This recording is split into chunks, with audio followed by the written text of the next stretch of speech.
Bonjour à tous, bienvenue dans le Daniel Davis Intelligence Brief, où l'on vous présente les informations les plus importantes apprises pendant la nuit, ainsi que les points essentiels de la semaine. Et il y en a beaucoup. Alors, allons droit au but. Ce qui s'est passé cette nuit, c'est une nouvelle de dernière minute. Le détroit d'Ormuz serait fermé, selon les gardiens de la révolution iranienne. Bien sûr, si vous écoutez d'autres sources, vous pourriez entendre une version différente. Mais pour l'instant, c'est la nouvelle qui tombe. Les gardiens ont publié ce communiqué sur leurs agences de presse, notamment l'ISNA et sur plusieurs autres.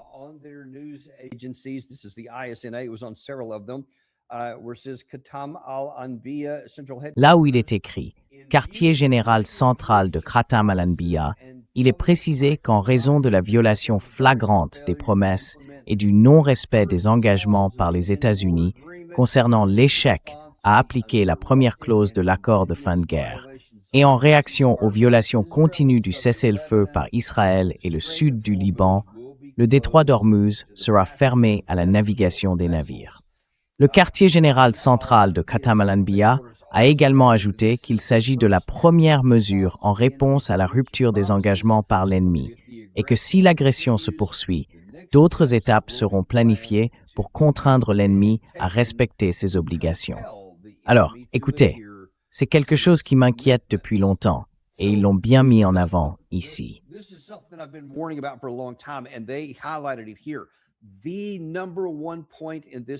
Le premier point de ce protocole d'accord, c'était qu'il y aurait un cessez-le-feu sur tous les fronts, et ils ont expressément mentionné le Liban.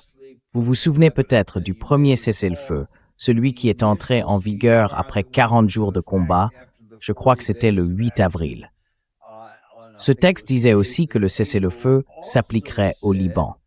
Vous vous rappelez sans doute que le Premier ministre pakistanais avait déclaré « Oui, le cessez-le-feu est en vigueur, il inclura le Liban. » Les États-Unis, au départ, ont dit la même chose, il inclura le Liban. Et Israël a répondu en gros « Oui, dites ce que vous voulez, ils feront bien ce qu'ils veulent. » Ça a été un vrai point de blocage pendant un moment. Et puis finalement, il y a eu une forme de respect de l'accord, disons à contre-cœur.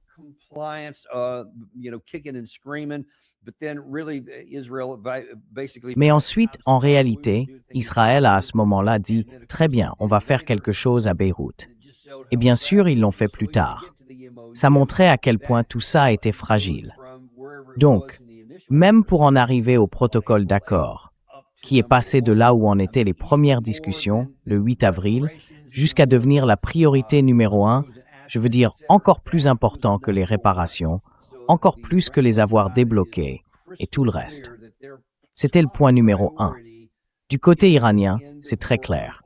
Leur priorité absolue, c'est la fin de la guerre sur tous les fronts. Je pense qu'ils voient ça comme le symbole même de leur puissance montante. Et ils veulent dire, nous ne faisons pas ça seulement pour nous-mêmes. Nous voulons montrer que nous avons le pouvoir d'influencer, y compris sur Israël.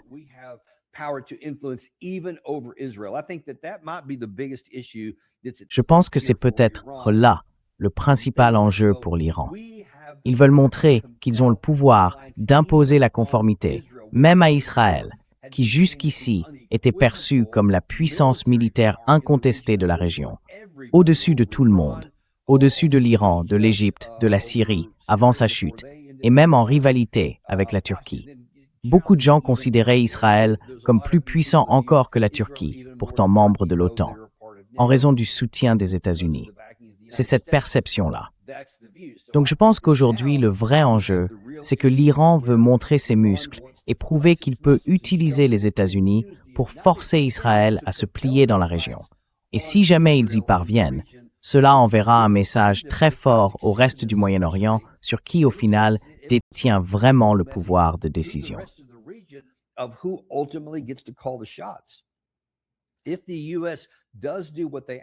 Si les États-Unis font ce qu'on leur demande et amènent Israël à se conformer, alors ce ne sera que parce que l'Iran en aura fait sa priorité numéro 1 et aura insisté pour que ce soit respecté. Mais voilà le problème.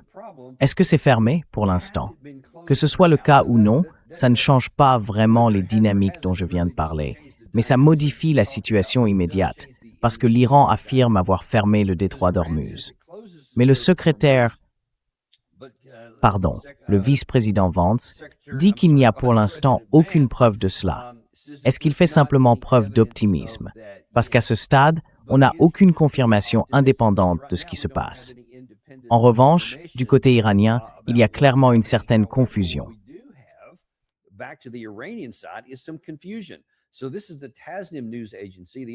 Alors ça, c'est l'agence de presse Tasnim. L'autre, c'était l'ISNA. Oui, c'est bien ça, l'agence de presse ISNA. Celle-ci, c'est donc l'agence iranienne Tasnim. Et il rapporte que le porte-parole du ministère iranien des Affaires étrangères, Ismail Baghaei, a rejeté les informations des médias, affirmant que le détroit avait été fermé, qualifiant ces allégations de sans fondement. Donc, on a les gardiens de la Révolution, qui publient ici un communiqué assez détaillé. C'était à 9h24. Et puis, on voit celui-ci, à 8h22, qui est sorti avant, disant déjà que ces informations étaient infondées. Alors, la question qu'on doit se poser, c'est qui est vraiment aux commandes et quelle est en réalité la position de l'Iran? Parce qu'ils envoient eux-mêmes des signaux contradictoires.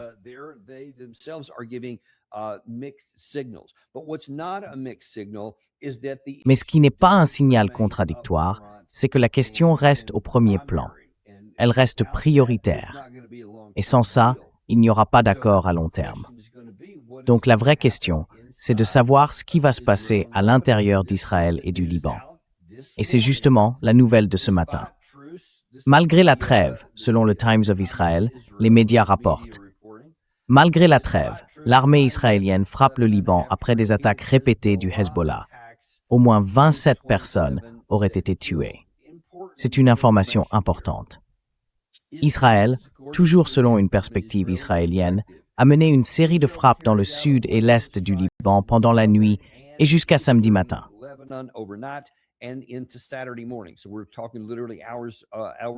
On parle ici d'événements qui datent de seulement quelques heures.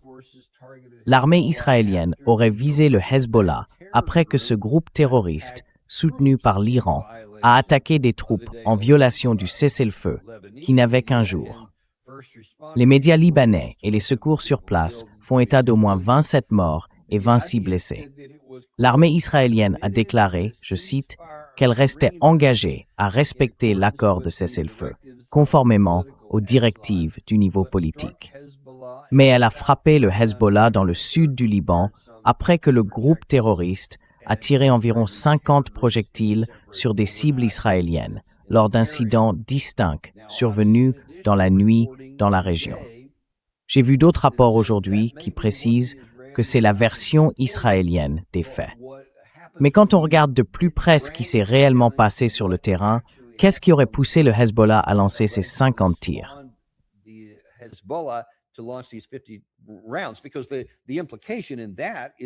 Parce que ce que ça sous-entend, c'est qu'en gros, Israël n'a fait que se défendre.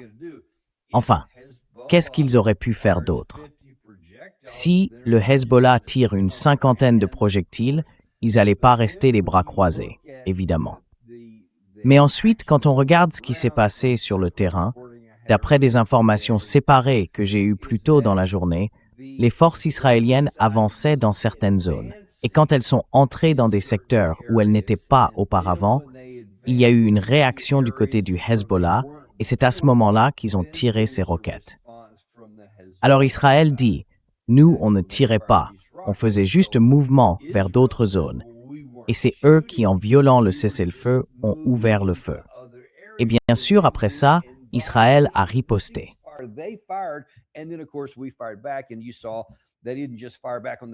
Et vous avez vu qu'ils n'ont pas seulement riposté contre ceux qui tiraient les roquettes, mais qu'ils ont aussi frappé le sud et l'est du Liban. Donc, quoi qu'on en dise, ça continue. Et on vous a montré pas mal de vidéos ici, même ces derniers jours, où on voit beaucoup de tensions publiques entre les États-Unis et Israël. On va d'ailleurs vous en montrer quelques-unes aujourd'hui, parce qu'il y a eu de nouveaux développements. Mais regardons ça de plus près, parce que malgré tout ça, malgré le fait que les combats se poursuivent au Liban, que le détroit soit fermé ou non, On va continuer à suivre la situation tout au long de la journée pour voir ce qui se passe vraiment.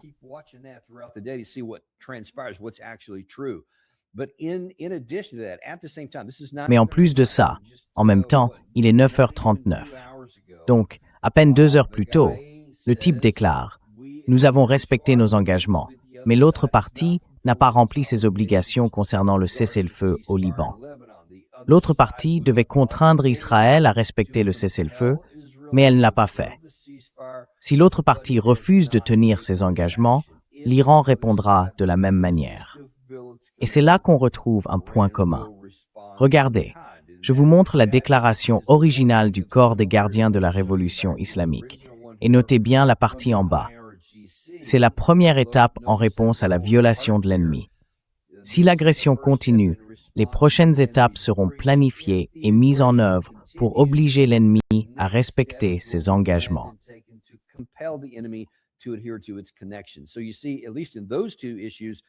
Donc vous voyez, au moins sur ces 2 points, que ce soit le corps des gardiens de la révolution islamique ou le corps diplomatique, ils sont sur la même ligne.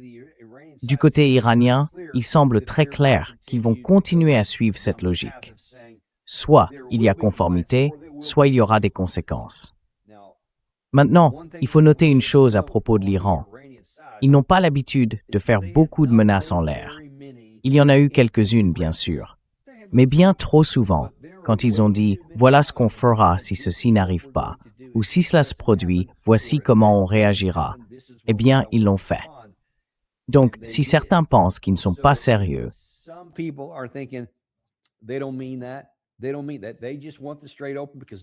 ne pensent pas vraiment ça. Ils veulent juste que le détroit reste ouvert, parce qu'ils veulent que le blocus soit levé pour pouvoir envoyer leurs navires, récupérer leur argent et recommencer à vendre leur pétrole sur le marché national. Donc on va simplement continuer dans cette direction. Je pense que vous interprétez mal la situation parce que, comme on vous le répète sans arrêt, on en a encore eu des preuves aujourd'hui.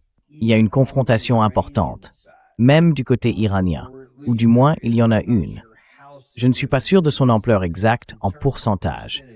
Apparemment, les chiffres restent largement en faveur de la voie diplomatique et du processus en cours.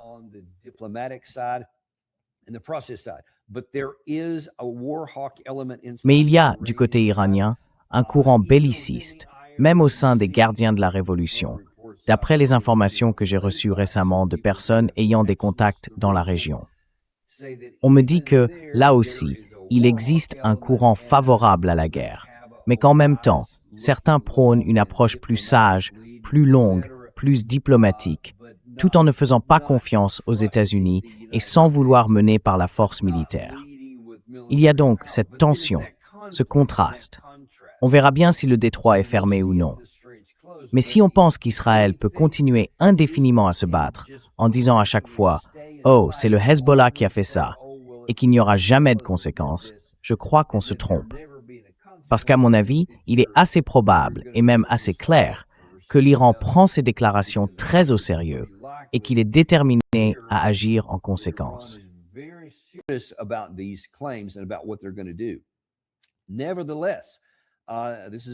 Alors, encore une fois, il est 9h27 ce matin. C'est sur une autre agence de presse farce, une agence iranienne. Il confirme que le porte-parole du ministère des Affaires étrangères a déclaré que la délégation iranienne se rendra en Suisse pour faire le suivi et exiger la mise en œuvre de l'accord conclu avec l'autre partie. Donc, la diplomatie continue, même si Israël poursuit les combats, et que Netanyahou, lui et son cabinet, continuent de résister aux pressions du président Trump. On voit bien qu'ils vont quand même avancer vers les négociations. Rappelez-vous, tout ce protocole d'accord visait à lancer une discussion de 60 jours. Et nous sommes déjà entrés dans ces 60 jours.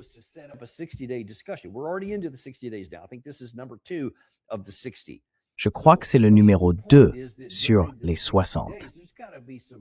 Donc l'idée, c'est que pendant ces 60 jours, il va falloir des négociations vraiment intenses. Parce que pour donner un point de comparaison, il a fallu environ 2 ans à l'administration de Barack Obama pour négocier le JCPOA. Là, on essaye de condenser ces 2 ans en 2 mois.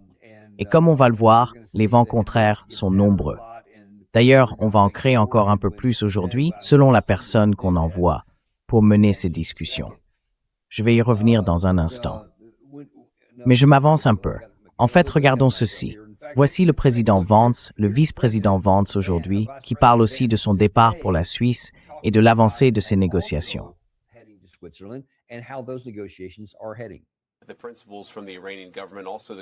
Les représentants du gouvernement iranien, ainsi que ceux du Qatar et du Pakistan, arrivent.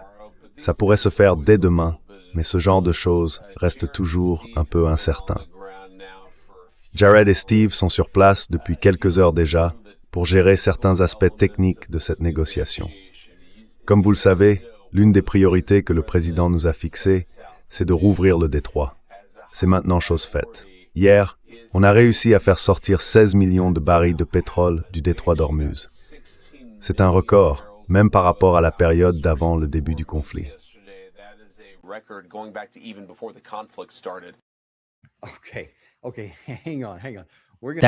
D'accord, attendez. On va revenir sur ce que vous avez dit au début dans un instant, mais 16 millions de barils par jour sont sortis hier. Et ça, c'est un record, même avant le début de la guerre. Vérifions ça. Regardons les données. C'est un peu comme revoir le ralenti pour voir si ça tient la route. Alors, d'après le suivi du détroit d'Ormuz, l'Iran a déclaré samedi qu'il fermait le détroit en raison de ce qu'il décrit comme des violations du cessez-le-feu par les États-Unis, en appliquant la première clause. L'accord entre les États-Unis et l'Iran prévoyait que le trafic commercial dans le détroit reprendrait immédiatement. Au moins 12 navires ont traversé le passage vendredi, donc hier.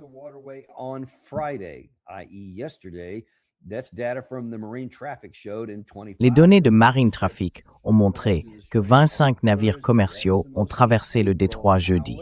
C'est le chiffre le plus élevé depuis le mois d'avril. Mais avant la guerre, le nombre moyen de navires par jour se situait entre 100 et 130. Ça variait entre les deux.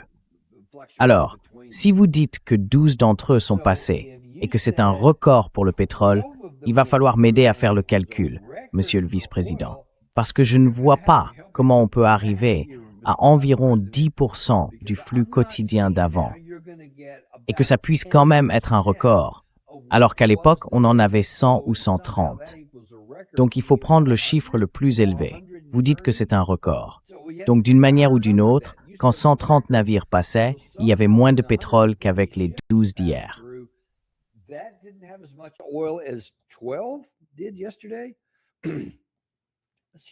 On va dire que c'est juste une exagération. Mais bon sang, parlons plutôt de ce qu'il a dit avant. Il a annoncé qu'il allait partir en Suisse dans les prochains jours pour mener des négociations. Mais qui est déjà sur place? Jared Kushner et Steve Witkoff. Sérieusement? Vous plaisantez? Vous imaginez tout ce qu'il faut pour mener des négociations réussies? Rappelez-vous la première fois que les États-Unis et l'Iran se sont retrouvés dans ce conflit. Du côté iranien, il y avait une énorme délégation, je crois qu'on parlait d'environ 80 personnes, des experts, des techniciens, des diplomates de tous horizons et de toutes spécialités, et j'en passe. Bref, des gens capables de faire le vrai travail de négociation pour savoir précisément ce sur quoi on peut s'entendre et ce sur quoi on ne peut pas.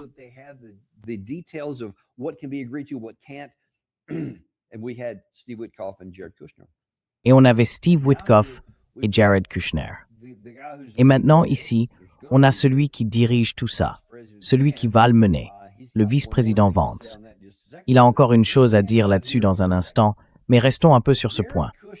Jared Kushner et Steve Witkoff, c'étaient les deux hommes qui menaient les négociations en février. Alors si vous avez oublié ce qui s'est passé quelques mois plus tard, c'est à ce moment-là qu'à la télévision, surtout Steve Witkoff, est intervenu pour dire très clairement que ces gens-là n'étaient pas du tout sérieux. En fait, ils se vantaient d'avoir assez de matière nucléaire pour fabriquer 10 bombes. Et moi j'ai dit, c'est ça votre stratégie.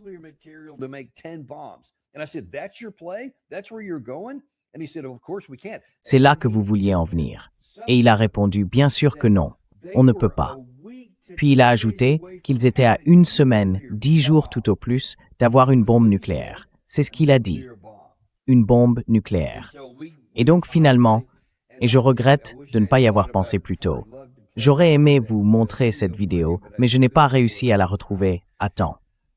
Mais il a bien déclaré, très clairement à la télévision, « Écoutez, on est allé aussi loin que possible dans les négociations. On a tout fait pour essayer d'aboutir. Il était évident qu'il ne voulait tout simplement pas négocier. » C'est ce qu'il a dit.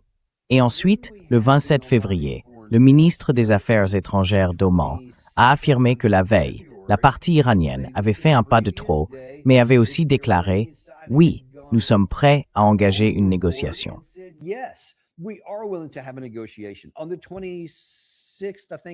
Le 26, je crois qu'il y a aussi eu des informations sur CNN.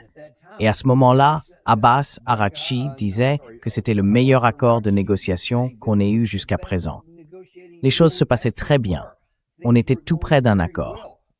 Puis le ministre des Affaires étrangères d'Oman a déclaré que oui, en effet, il y avait un accord prévoyant un enrichissement nul, zéro enrichissement, une garantie qu'il n'aurait pas d'armes nucléaires.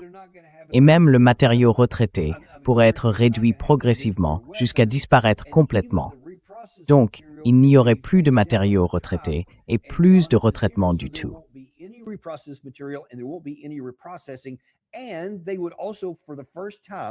Et pour la première fois, vraiment la toute première fois à ce moment-là, ils acceptaient de mettre sur la table la question de leur soutien aux groupes régionaux, ce qu'on appelle les proxys, le Hezbollah, le Hamas et les Houthis.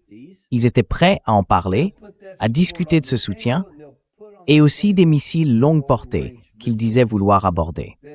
C'était littéralement une occasion en or. On l'a jeté à la poubelle et on est passé à autre chose. Et ensuite, Witkoff est allé mentir à tout le monde devant les caméras en expliquant à quel point c'était mauvais. Pendant ce temps, du côté iranien et du côté omanais, les intermédiaires disaient que c'était le meilleur accord qu'on ait eu jusqu'à présent. Et après ça, on est parti en guerre. The best that we had up to date, and then we went to war. Those same two guys, Witkoff and Kushner, are now the lead negotiators for this round? Are we literally trying to undo this? And remember, the whole context here that the Iranian side has said why they have to have frozen funds up front, they have to have sanctions relief up front is because there's no trust. That's one of the big reasons why there's no trust, because of what happened that started this war, not to mention the one that started the previous war, or many of the things on back. You can go all the way back to 2018 when President Trump got rid of a deal that our country had committed itself to with the JCPOA. And now these are the guys that we're going to have leading it. I mean, what do we expect to happen with that? And if these are the guys, instead of somebody who is... Et si, à la place, on avait des gens qui sont vraiment des experts en diplomatie, des spécialistes des affaires iraniennes, qui comprennent la culture du côté iranien, qui connaissent à fond leur histoire et tout le reste, qui savent comment mener des discussions diplomatiques, comment parler à la partie iranienne, et surtout, quel langage utiliser pour que les mots aient le bon sens pour eux.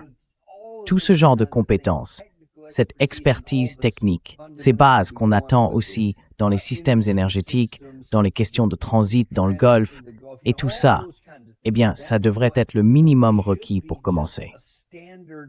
Mais là, on démarre avec ces deux types. Et malheureusement, J.D. Vance lui-même reconnaît que bon, il n'est pas vraiment le meilleur dans ce domaine non plus.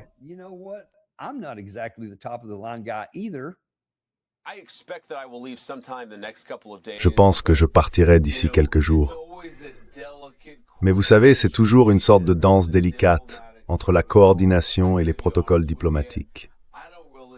Pour être honnête avec vous, je ne comprends pas vraiment tout ça. Je n'ai jamais été très porté sur les protocoles diplomatiques. Mon attitude, c'est plutôt « allons sur le terrain et réglons les problèmes concrètement ». Mais eux, ils veulent faire cette danse délicate. Les Qataris et les Pakistanais veulent s'assurer qu'on fasse les choses correctement. Donc j'essaie d'être respectueux. Vu ma position depuis 1 an et demi, je dois tout à coup me soucier des protocoles diplomatiques.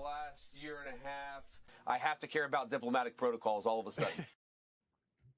All of a sudden, I suddenly have to care Et d'un about coup, je dois m'en préoccuper. Franchement, tu envoies deux types qui ont un passé récent de diplomatie catastrophique, qui ont menti droit face caméra et qui pensent que personne ne se rend compte à quel point ils ont menti, même pas leurs interlocuteurs dans ces négociations. Et tu renvoies ces mêmes gars. S'il n'y avait déjà pas de confiance entre les pays eux-mêmes, comment veux-tu croire que ces types vont réussir à négocier quoi que ce soit? Écoute, la partie iranienne est là. Ils savent qui arrive, donc ils vont leur parler, qu'ils le veuillent ou non. Mais regarde ça de notre point de vue. Tu envoies deux gars qui ne connaissent rien à tous les détails dont je viens de parler.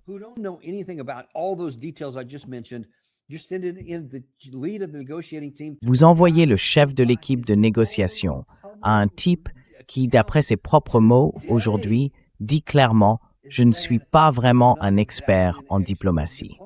Franchement, je lui reconnais le mérite de l'admettre publiquement. Il se dit sans doute « Je suis intelligent, je veux que ça se termine » et j'ai, en principe, l'autorité du président des États-Unis. On ne peut pas imaginer quelqu'un de plus haut placé. Ce n'est même pas le secrétaire d'État, c'est le vice-président du pays. Ça montre à quel point la Maison-Blanche veut que ça aboutisse. Mais enfin, sérieusement, pourquoi envoyer quelqu'un là-dedans qui ne sait même pas ce qu'il fait sur le plan technique?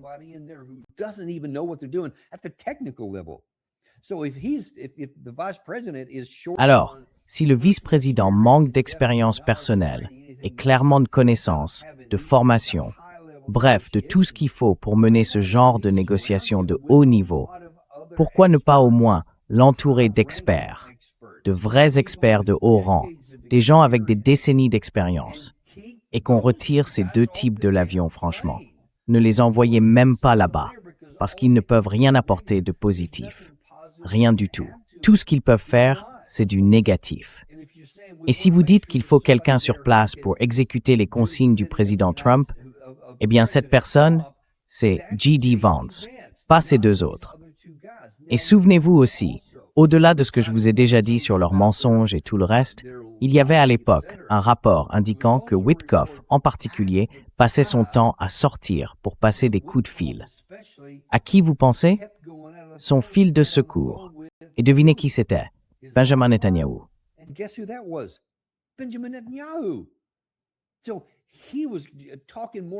La dernière fois, il parlait plus à Netanyahou qu'au président des États-Unis.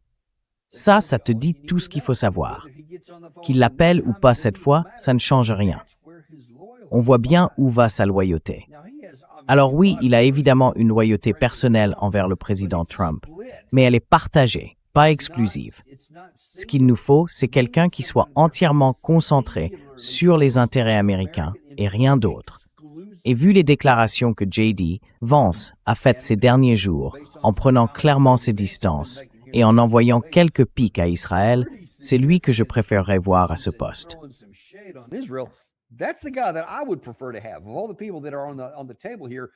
Parmi toutes les personnes autour de la table ici, et j'inclus le secrétaire d'État Rubio là-dedans, il faut clairement le tenir à l'écart de l'avion, parce que ses loyautés sont très partagées.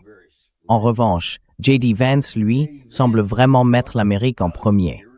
Et c'est ce genre de personne qu'on veut pour mener ça. Mais alors, les deux autres, eux, ça va vraiment poser des problèmes. Donc, je me fais pas trop d'illusions sur le fait que les choses vont bien se passer ici, en Suisse, du moins pas pour ce premier tour. On va devoir voir comment ça évolue, parce que le camp iranien va lui parler. Mais ce que ça risque surtout de faire, c'est d'affaiblir notre position dans les négociations à cause de ces types-là et de tout le passif qu'il y a derrière.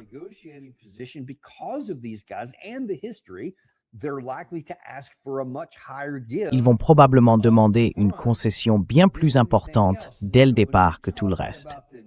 Et donc, quand on parle du programme nucléaire, parce que c'est vraiment le cœur du problème ici, il y a plusieurs points à considérer, à commencer par l'Iran. Que va-t-il se passer dans le détroit d'Ormuz après les 60 jours? Quelle part des fonds gelés va être débloquée? Quand, selon quel calendrier et sur quels critères? Et puis bien sûr, il y a la question nucléaire. Que va-t-il advenir du matériel retraité? Qu'en est-il de leur capacité d'enrichissement? Et que doivent-ils faire pour prouver qu'ils ne vont pas relancer un programme nucléaire? Ce sont là les grandes questions qu'il faut absolument régler.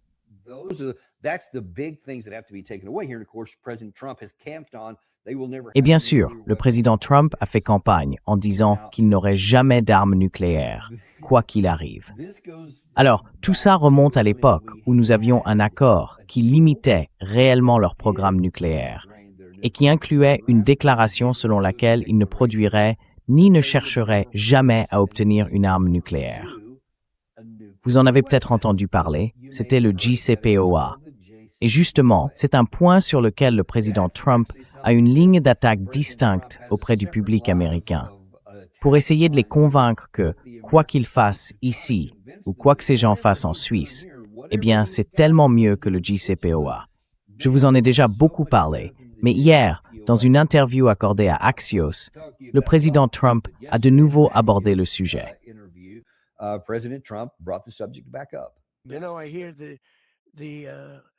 Vous savez, j'entends parler du JCPOA, cette catastrophe nucléaire d'Obama. C'était vraiment terrible. Quand Obama est parti, il n'a pas frappé leur armée. Il n'a pas touché leur marine, ni détruit leurs forces aériennes. Moi, j'ai détruit leurs forces aériennes. J'ai détruit leurs systèmes anti-aériens. C'est pour ça qu'on volait là-bas sans aucune gêne. On avait désactivé tout le mode furtif. Il ne pouvait strictement rien faire. Lui, il n'a rien fait de tout ça. Il n'a pas éliminé leurs dirigeants. Moi, je l'ai fait. 2 fois. 2 fois et demi, pour être précis. Il n'a rien fait contre Soleimani.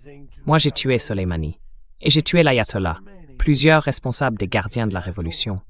Et malheureusement, j'ai blessé l'autre ayatollah.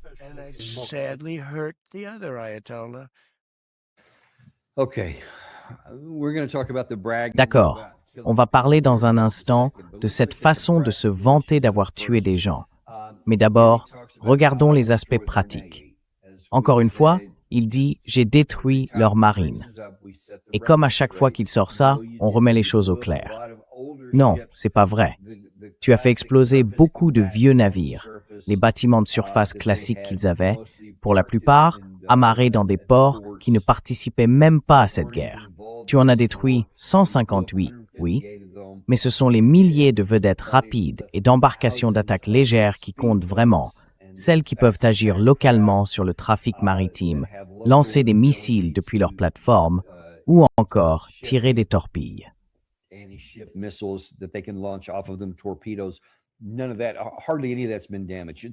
Rien de tout ça, ou presque, n'a été endommagé. Il y en a eu quelques-uns touchés, mais il en reste probablement des milliers dans les stocks. Donc non, c'est pas ce que vous avez fait. Deuxième point, il faut aussi continuer à rétablir les faits. Quand il a dit qu'on avait détruit leurs forces aériennes et leur capacité de défense aérienne, il suffit de regarder ce graphique ici et de se demander, pardon, qu'est-ce que vous avez détruit exactement? Parce que là, c'est une sacrée longue liste d'appareils américains perdus.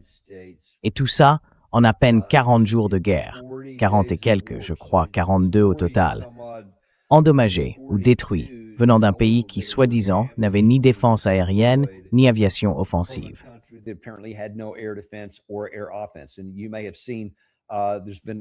Vous avez peut-être vu qu'il y a eu, cette semaine, une sorte de documentaire du côté iranien. Ils y parlaient de certains de leurs vieux avions de chasse. Je crois que c'était des F-4, des appareils des années 70. Apparemment, ils volaient à une 50aine de pieds du sol. Normalement, ils ne sont pas censés descendre en dessous de 500 pieds, mais là, ils volaient à 50 pieds et ils sont allés attaquer des cibles au Koweït, au tout début de cette guerre. Vous vous souvenez, quand ces 3 avions américains ont été abattus, on avait dit à l'époque que c'était un tir ami, que ça venait du Koweït.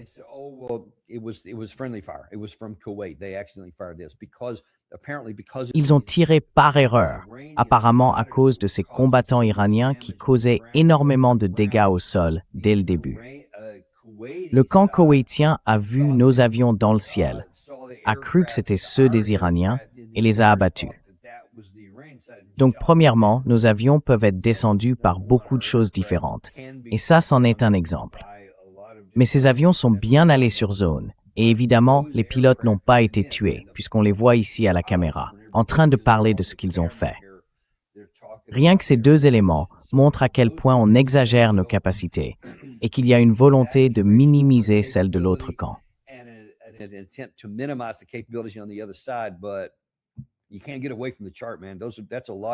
Tu peux pas ignorer ce graphique, franchement. Ça fait un paquet d'avions complètement détruits dans toutes sortes de situations. Et tout ça en 40 jours à peine. En gros, c'est presque un par jour. Alors imagine si ça avait continué comme ça. Évidemment, on a réagi, on a changé de tactique, on a tiré beaucoup plus de missiles à distance pour garder nos avions en sécurité. Et malgré ça, on en a quand même perdu pas mal. Mais revenons à l'autre sujet dont parle le président Trump. Parce que là, il se vante carrément d'avoir tué toutes ces personnes. Et en plus, il rabaisse le président Obama en disant que lui, de toute façon, n'a tué personne en Iran.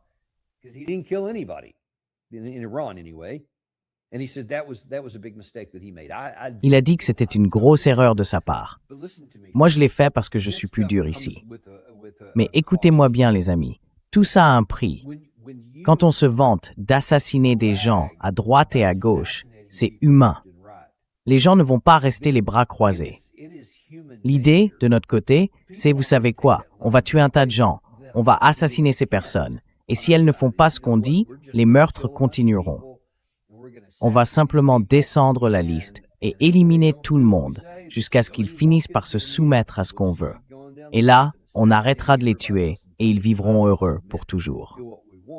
C'est un peu ce fantasme qu'on retrouve souvent dans l'histoire humaine. Mais en réalité, ça ne marche pas vraiment comme ça.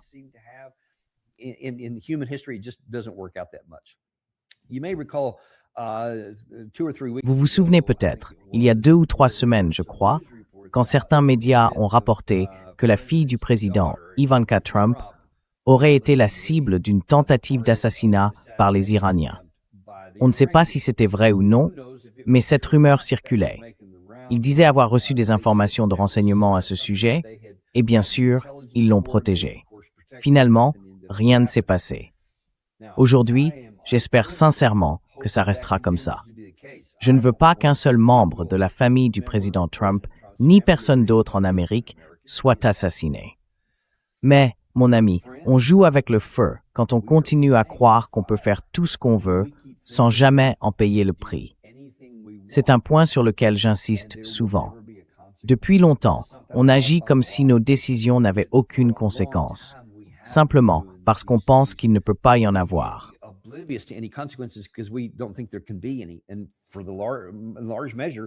Et dans une large mesure, depuis des décennies maintenant, depuis la fin de la guerre froide, il n'y en avait plus.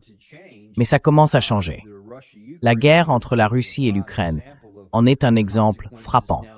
Les conséquences commencent à tomber et les gens commencent vraiment à réagir. Mais celle-ci, c'est encore une autre histoire. Et ce qui m'inquiète, c'est qu'on continue à s'appuyer sur l'assassinat comme un outil de politique, sans ciller, sans même se soucier de la morale ou de la légalité. À un moment donné, c'est inévitable. Quelqu'un qui a été victime de ces assassinats, ou un membre de sa famille, ou même son pays, finira par agir en retour. Parce qu'il faut se souvenir que quand il s'est vanté dans cet extrait d'avoir assassiné leur chef suprême, ce n'était pas seulement ce chef suprême qui l'a tué.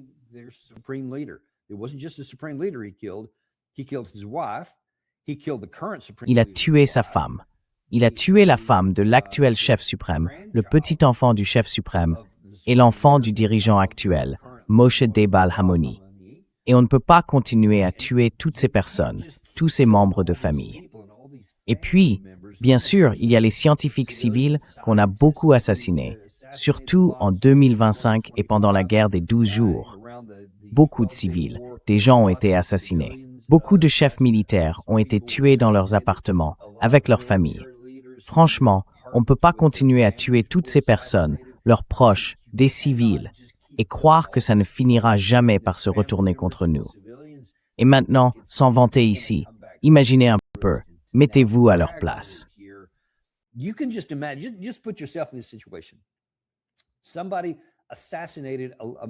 Quelqu'un a assassiné un membre de votre pays. Et rendons ça encore plus personnel. Imaginez que ce soit l'un des membres de votre famille et que certains de leurs proches aient eux aussi été tués, pris dans les tirs croisés ou touchés par le missile qui les a frappés. Donc certains de vos proches, des enfants, des épouses, ont été assassinés par une puissance étrangère. Honnêtement, comment vous sentiriez-vous? Vous seriez d'accord avec ça? Vous diriez, bon, c'est la guerre, c'est une partie désagréable, mais c'est comme ça, c'est la vie. Vous diriez ça et vous ne feriez rien? Ou bien vous serreriez les dents en disant « Je veux que justice soit faite ».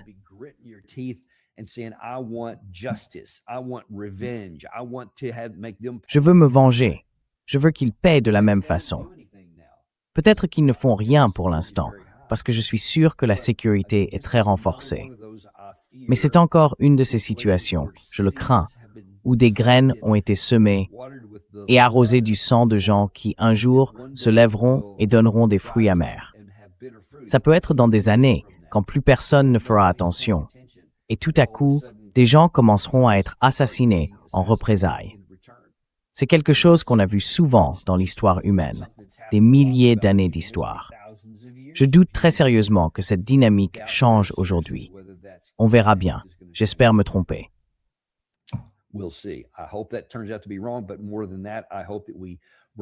Mais au-delà de ça, j'espère qu'on prendra conscience de l'absurdité, de l'inutilité et de l'immoralité de cette démarche et qu'on y mette fin immédiatement pour éviter de semer encore de nouvelles graines pour l'avenir.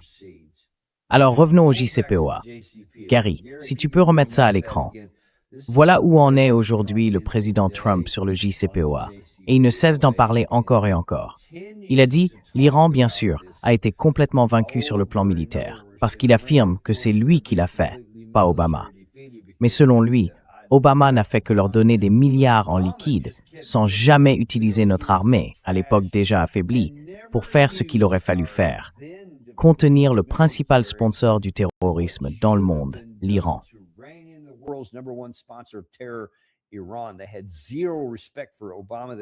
Ils n'avaient aucun respect pour Obama.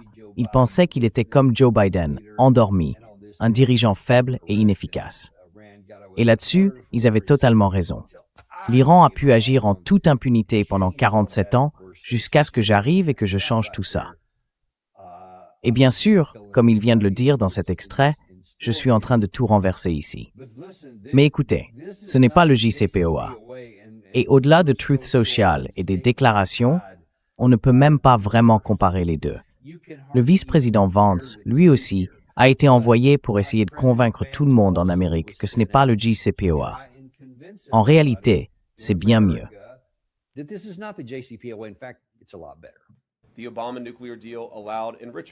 L'accord nucléaire d'Obama autorisait l'enrichissement. Le nôtre, non.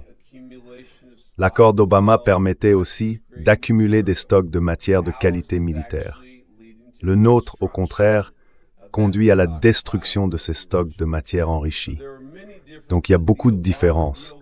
L'accord d'Obama leur a donné plus d'1 milliard de dollars d'argent américain. Celui-ci leur donne $0 d'argent américain. Il y a donc beaucoup de différences de fond. Mais je pense que les plus importantes, c'est que d'abord Grace, c'est qu'en teneur du Geist et Bruno, la question en position de force, de Gulf d'or cet accord.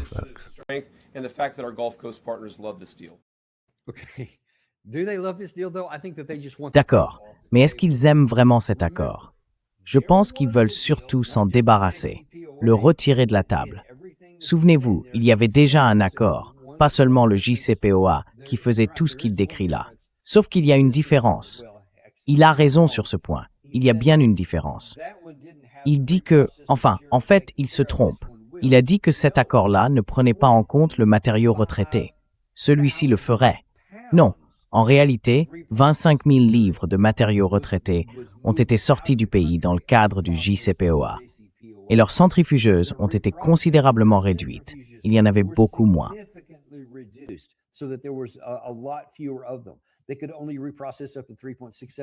Ils ne pouvaient retraiter qu'à hauteur de 3,67%, ce qui est autorisé par le TNP, le traité de non-prolifération nucléaire, dont nous sommes signataires. Et ils ont raison, légalement, ils peuvent le faire, parce qu'ils ont signé ce fichu traité. Maintenant, on ne peut pas juste dire « je m'en fiche qu'ils aient signé un traité. Je n'aime pas ça, je veux qu'ils en fassent moins ». On peut le vouloir autant qu'on veut, mais dans ce cas, il faut sortir du traité. Ce qu'il ne faut pas faire, c'est signer un traité en disant « on respectera ces règles comme tous les autres signataires », puis revenir plus tard en disant « oubliez ça ». Non, ça ne marche pas comme ça. Moi, je ne vais rien donner, je ne vais rien faire de différent.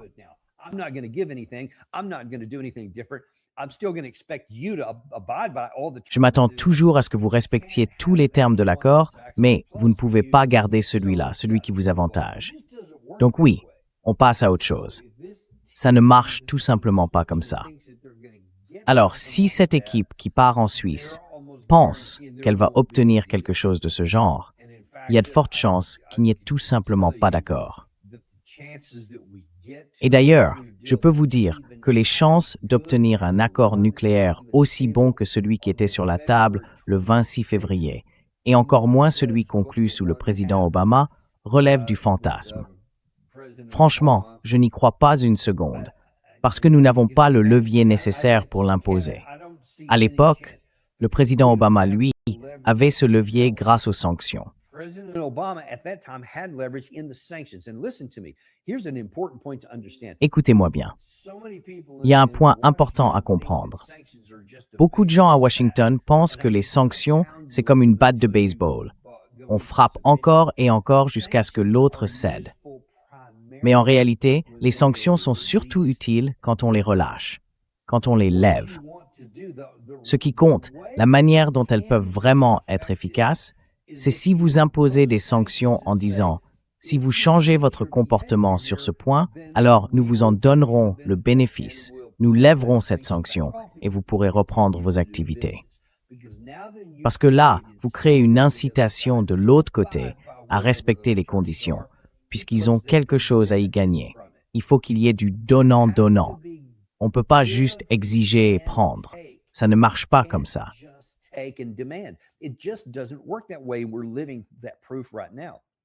On en a la preuve sous les yeux aujourd'hui.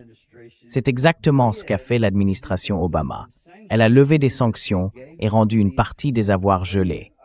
Et d'ailleurs, cette idée selon laquelle cet argent appartenait aux États-Unis est totalement fausse. Ce n'était pas le cas. En réalité, il y avait des contrats, je ne sais pas combien de gens le savent, qui avaient été signés avant 1979. Ces contrats n'avaient pas été entièrement exécutés, mais à cause de la guerre et des sanctions imposées par Carter, tout ça avait été gelé. Donc ce qu'Obama a fait, c'est dire on va libérer, je crois que le montant était de 400 millions de dollars d'argent iranien qu'ils auraient dû avoir, et il a autorisé le versement.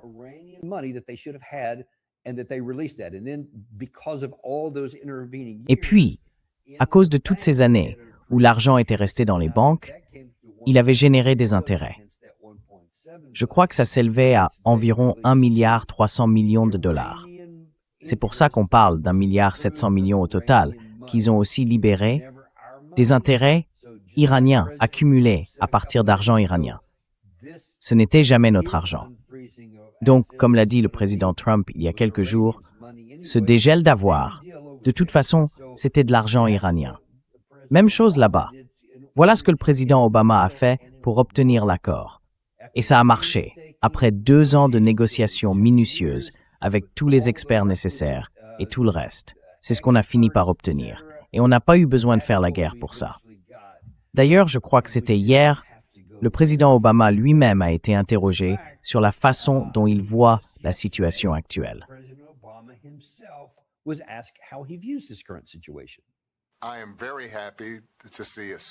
Je suis très heureux de voir un cessez-le-feu et j'espère vraiment qu'il tiendra.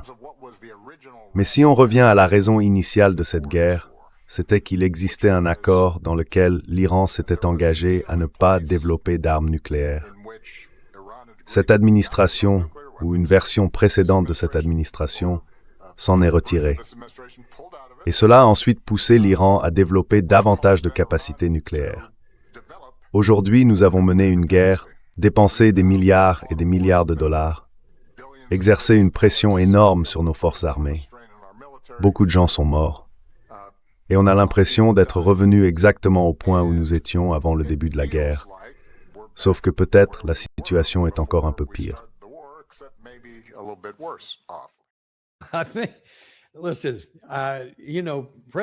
Écoutez, vous savez, le président Trump n'hésite jamais à sortir la batte de baseball contre le nom de Barack Obama et à l'accuser de toutes sortes de choses. Et ce n'est pas réciproque, parce qu'en réalité, le président Obama a largement minimisé la situation. C'est un peu pire que ce qu'il a dit. En fait, c'est bien plus grave. Toute cette guerre, c'est nous qui l'avons déclenchée. Et maintenant, on essaie de revenir à quelque chose qui ressemble vaguement à ce qu'on avait en 2015 ou en 2018, quand le président Trump s'est retiré pour la première fois, et encore moins à ce qu'il avait réussi, presque miraculeusement, le 26 février de cette année, et qu'on a aussi jeté à la poubelle.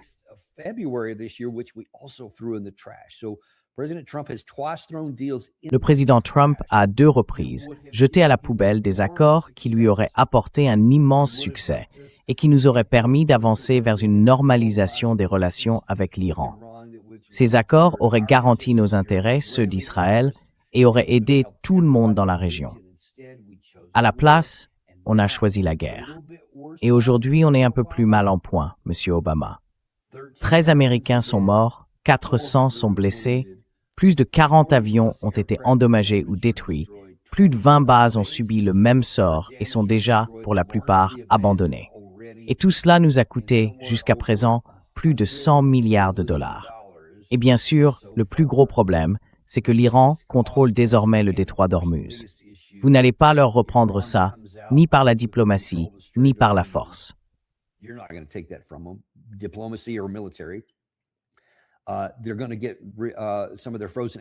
Ils vont récupérer une partie de leurs avoirs gelés, ce qu'ils n'auraient jamais obtenu si on avait conclu l'accord en février. Ils vont aussi bénéficier d'un allègement des sanctions, ce qu'ils n'auraient pas eu non plus avec l'accord qui était sur la table en février. Donc oui, tu vois, c'est bien pire. Et maintenant, en plus de tous ces coûts directs, on découvre aussi des coûts indirects. À cause de la manière dont cette guerre a été menée, les tensions et les frictions entre les États-Unis et Israël augmentent. Et cette semaine, on a d'ailleurs eu le professeur Morandi, qui est venu parler un peu des tensions personnelles entre le président Trump et Netanyahou.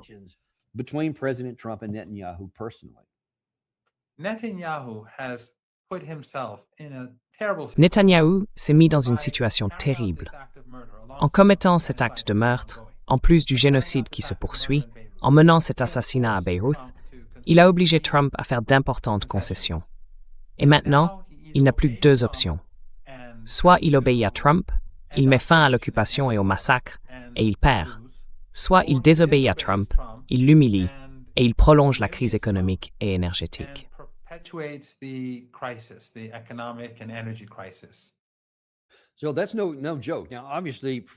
Donc ce n'est pas une blague. Évidemment, le professeur Morandi est iranien, il enseigne à l'université de Téhéran, il est étroitement lié, ou en tout cas associé, à certains cercles du gouvernement iranien. Donc, bien sûr, il va avoir ce point de vue-là. Mais les éléments qu'il souligne sont valides. Il y a beaucoup de tensions, personnellement, entre Benjamin Netanyahou et Donald Trump. Aujourd'hui, ils sont en désaccord. Rappelez-vous, autrefois, ils étaient comme les doigts de la main.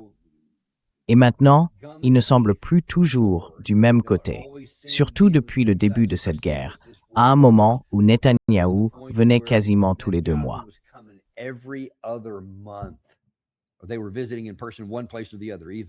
Ils se voyaient en personne, tantôt aux États-Unis, tantôt en Israël, à peu près tous les 2 mois, jusqu'à ce qu'ils finissent par convaincre le président Trump de lancer cette guerre, en prétendant frauduleusement que l'assassinat du chef suprême allait les faire s'effondrer.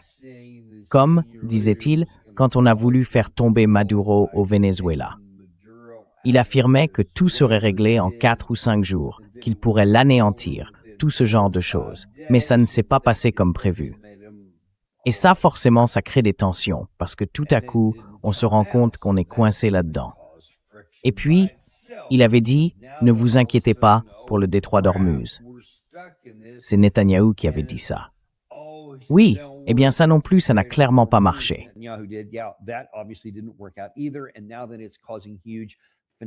Et maintenant que ça provoque d'énormes problèmes financiers pour les États-Unis et qu'une grande partie de tout ça est déjà enclenchée, les effets vont durer encore plus longtemps, avec la perte d'hélium, la perte d'engrais et tout le reste, des choses qui vont coûter cher. Même si en principe, on a maintenant un accord censé mettre fin à tout ça, ces conséquences vont se faire sentir ici, plus tard au printemps, quoi qu'il arrive. Ça pourrait encore s'aggraver, mais ce sera déjà difficile. Et c'est en partie pour ça que Trump a agi ainsi. Souvenez-vous, il disait, et on pourrait reprendre ce qu'on répète sur cette chaîne depuis le début de la guerre, qu'on risquait de tomber en dépression si on ne réglait pas cette affaire, si on ne rouvrait pas les détroits et si on ne levait pas ces blocus qui s'affrontent.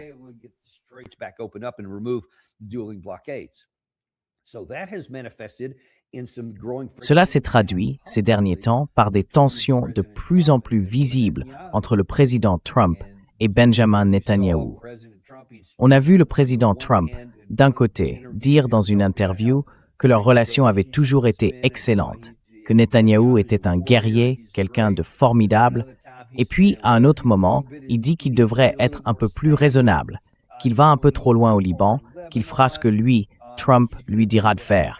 Mais non, qu'il est le petit partenaire, ce genre de choses. Donc oui, il y a clairement des frictions ouvertes entre Netanyahou et le président Trump. Et, comme Matt Ho l'a souligné dans notre émission cette semaine, sans surprise, il y a aussi des tensions entre les deux pays.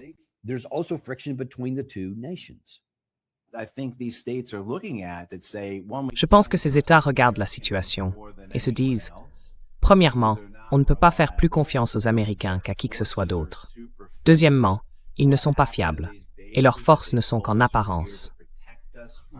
Qu'est-il arrivé à ces bases dont ils nous disaient qu'elles étaient là pour nous protéger précisément contre ce genre d'attaque? Les Américains les ont évacuées et les Iraniens les ont en grande partie détruites.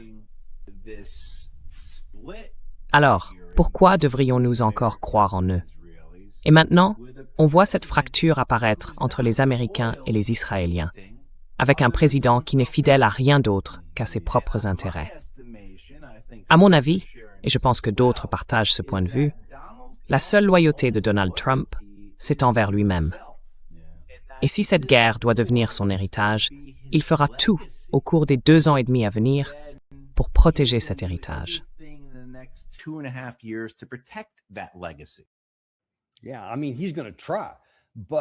Oui, enfin, il va essayer. Mais voilà le problème. Il y a déjà des pertes intégrées qu'on ne peut plus effacer. C'est impossible de les retirer. C'est comme si vous aviez fait un gâteau et qu'au lieu d'une tasse de sucre, vous aviez mis une tasse de sel. Quelle erreur! Vous ne pouvez pas dire « Bon, d'accord, c'était une erreur ».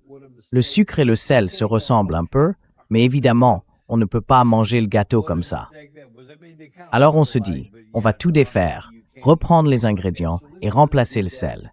Eh bien non, ça ne marche pas. Une fois que le gâteau est cuit, c'est fini. Il est raté. Et c'est exactement là où on en est aujourd'hui. Le président Trump ne pourra pas revenir en arrière.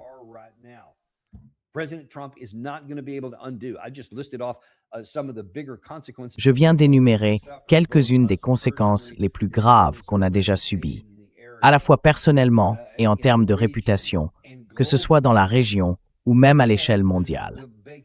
Et les coûts inévitables de ces dommages économiques vont bientôt se faire sentir. Et bien sûr, beaucoup de ces effets vont apparaître, disons, vers le début du mois de novembre. Il semble qu'autre chose va se passer à ce moment-là. Enfin, on va laisser ça de côté pour l'instant. Mais on voit bien que l'antipathie grandit, parce que le problème du côté israélien, c'est qu'ils ne veulent pas de cet accord. Pour la plupart, environ 80%, ils veulent plus de guerre avec le Liban. Donc ils ne veulent pas accepter le premier point, encore moins les autres, parce qu'ils gardent cette idée, cette illusion qu'ils peuvent les détruire. have this fantasy that says, no, we can destroy them. Let's go back to the active war until we finally... Revenons à la guerre active, jusqu'à ce qu'on atteigne enfin nos objectifs, même si c'est irrationnel, parce que c'est tout simplement impossible. Il y a une raison pour laquelle, avec la puissance militaire combinée des États-Unis et d'Israël, pendant près de 40 jours et 40 nuits, nous n'avons pas réussi à les soumettre. Parce que ça ne fonctionne pas comme ça. La nature de nos armes offensives, leur puissance de destruction, les limites de cette puissance, les limites de nos capacités de défense aérienne, les capacités des Iraniens avec leurs drones, à la fois stratégiques et tactiques, ainsi que leurs missiles, toutes les catégories qu'ils possèdent et leurs bases de lancement et sites de production souterrains. Tout cela, nous ne pouvons pas les détruire.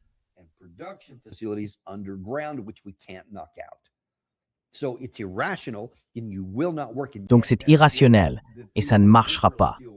Et pourtant, c'est bien ce que les gens en Israël veulent encore.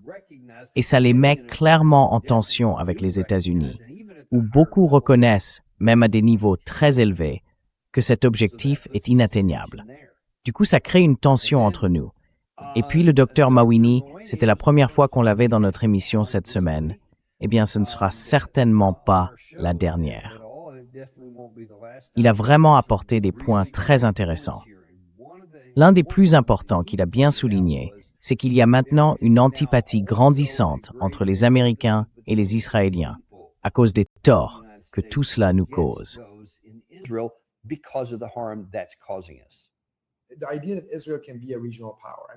L'idée qu'Israël puisse devenir une puissance régionale et étendre ses frontières, c'est un poison pour Israël et pour toute la région.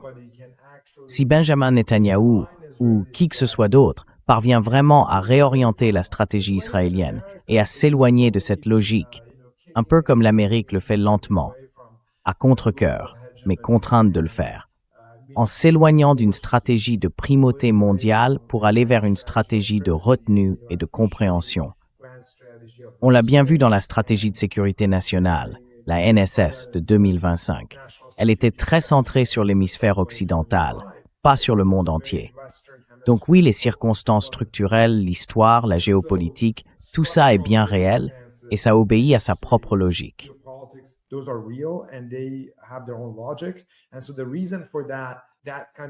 Et donc, cette logique-là finit par s'imposer. Elle pousse les hommes d'État et les dirigeants à faire des choses qu'ils n'avaient pas prévu de faire. Je pense que ça compte beaucoup du côté de la direction israélienne, un peu moins pour le Liban. Au Liban, leurs combattants pourraient même être intégrés aux forces libanaises. J'ai vu une idée proposée par un ami à moi, Nizar Ghanem, un expert libanais. Il expliquait que la structure du Hezbollah devait être intégrée à l'État libanais, plutôt que de rester une entité séparée. Donc il existe des solutions et des ajustements possibles du côté libanais. Et du côté israélien, il faudrait aussi une sorte de réévaluation, parce que ce qu'ils font ne fonctionne pas. Aujourd'hui, c'est la nation la plus détestée au monde.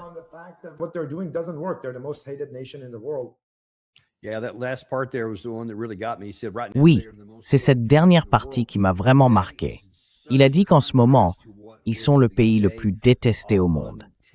Et ça, c'est un contraste total avec ce qu'il en était le 7 octobre 2023, la veille de tout ça. Ce jour-là, Israël, et la manière dont on le percevait, surtout aux États-Unis, mais aussi dans une grande partie du monde, c'était complètement différent d'aujourd'hui. Alors bien sûr, il y a toujours eu, dans certains milieux, des gens qui critiquaient depuis longtemps la façon dont les Israéliens traitent les Palestiniens, à la fois à Gaza et en Cisjordanie, depuis 1947 en gros. Mais même dans la décennie qui a précédé cette guerre, on les accusait déjà, en gros, de maintenir une sorte de prison à ciel ouvert à Gaza et de laisser faire la violence des colons, entre autres, contre les habitants de la Cisjordanie. Ça durait déjà depuis un moment. Mais en termes de perception publique mondiale, c'était plutôt secondaire. Et surtout, la grande majorité des Américains et des Européens étaient quasiment à l'unisson. Quoi que dise Israël, ils suivaient. Les sondages d'opinion montraient un soutien très très élevé tout du long. Et inversement, en Israël, l'image de l'Amérique était aussi très positive. Mais maintenant, tout ça prend un sacré coup. Les populations des deux côtés, je crois que j'ai entendu, dans une émission où j'étais plus tôt aujourd'hui, un article de presse qui parlait d'un sondage d'opinion en Israël sur la perception du président Trump.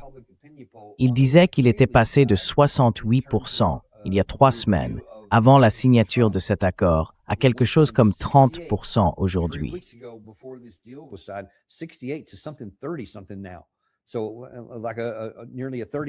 Donc on parle d'une chute de presque 30 points, quasiment divisée par 2, parce qu'ils ont le sentiment d'avoir été abandonnés et trahis par le président Trump. Donc, plus rien de ce côté-là. Et ils ressentent de l'hostilité envers les États-Unis. Et pendant ce temps, avec tout ce qui s'est passé, et la manière dont Israël a réagi à l'attentat terroriste du 7 octobre et à ce qu'ils ont fait au peuple palestinien, on voit bien, ils ont clairement, sans aucune ambiguïté, lancé une campagne. Et maintenant, c'est dit ouvertement, même plus sous-entendu, par des gens comme Ben Gvir, il y a, je crois, 2 jours à peine. Leur intention, c'est d'anéantir militairement tout ce qui se trouve dans la bande de Gaza, pour qu'il n'y ait plus d'endroit où les habitants puissent vivre et qu'ils soient forcés d'évacuer et d'aller ailleurs. Enfin, on le savait déjà, rien qu'en regardant la situation sur le terrain.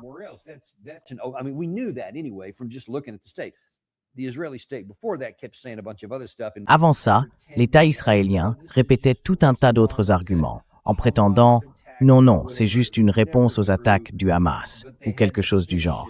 Ce n'était jamais vrai. Mais à l'époque, ils entretenaient encore cette fiction. Aujourd'hui, même cette façade n'existe plus. Les gens du côté américain le voient maintenant, surtout avec les réseaux sociaux tels qu'ils sont. Du coup, les sondages d'opinion publique ont complètement basculé contre ce que fait le gouvernement israélien.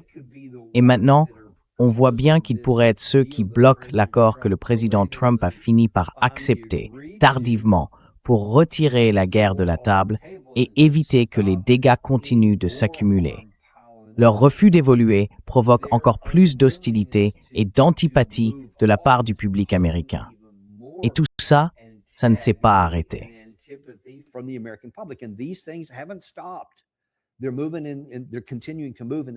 Ils avancent et ils continuent d'aller dans cette direction.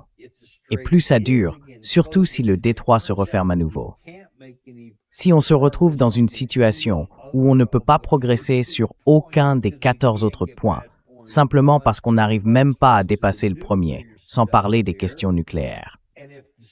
Et si le détroit reste fermé, ou se referme encore, s'il n'est pas déjà fermé en ce moment, ça dépend à qui on parle en Iran aujourd'hui. Eh bien, s'il continue sur cette voie, les deux, Bagaï comme le chef des gardiens de la Révolution, ont dit la même chose. Si ce n'est pas réglé rapidement, des contre-mesures seront prises.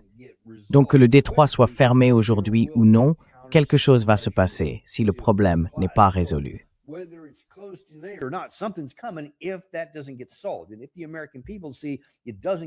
Et si le peuple américain voit que le problème ne se résout pas parce que le camp israélien ne respecte pas les termes que le président Trump avait acceptés, alors cette hostilité ne fera que grandir. Donc, encore une fois, c'est un autre coût énorme de cette guerre, une conséquence non voulue, mais qui aurait dû être prévue parce qu'on a cherché à atteindre un objectif militairement impossible. Voilà ce qui arrive quand on dirige avec de la communication et qu'on vit dans un monde de préférence déconnecté de la réalité du terrain. Ces coûts se sont accumulés. Le gâteau est déjà cuit et il est plein de sel. La seule chose à faire maintenant, c'est de le jeter et de recommencer à zéro, en reconnaissant la réalité et en faisant les choses correctement cette fois. C'est notre première et notre meilleure chance.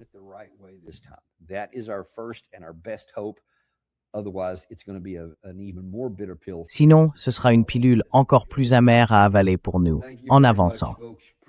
Merci beaucoup à tous. Merci d'avoir passé un peu de temps avec nous ce samedi. On se prépare pour une semaine bien remplie. On a des invités formidables qui arrivent la semaine prochaine, dont un invité spécial, très en vue, qu'on n'a encore jamais reçu dans l'émission. Vous allez adorer. Je garde un peu la surprise pour l'instant. On dévoilera ça plus tard dans la semaine. Mais tous les autres invités qu'on va recevoir aussi. Il y a vraiment de très belles choses à venir. Hâte de vous retrouver pour ça, dans le Daniel Davis Deep Dive. Vous savez qu'on n'a pas de sponsor, parce qu'on déteste vous bombarder de pubs. Moi, je n'aime pas ça. Alors, montrez-nous un peu de soutien. Abonnez-vous, mettez un like et partagez ça avec quelqu'un qui compte pour vous. Like, and send this to somebody you care about.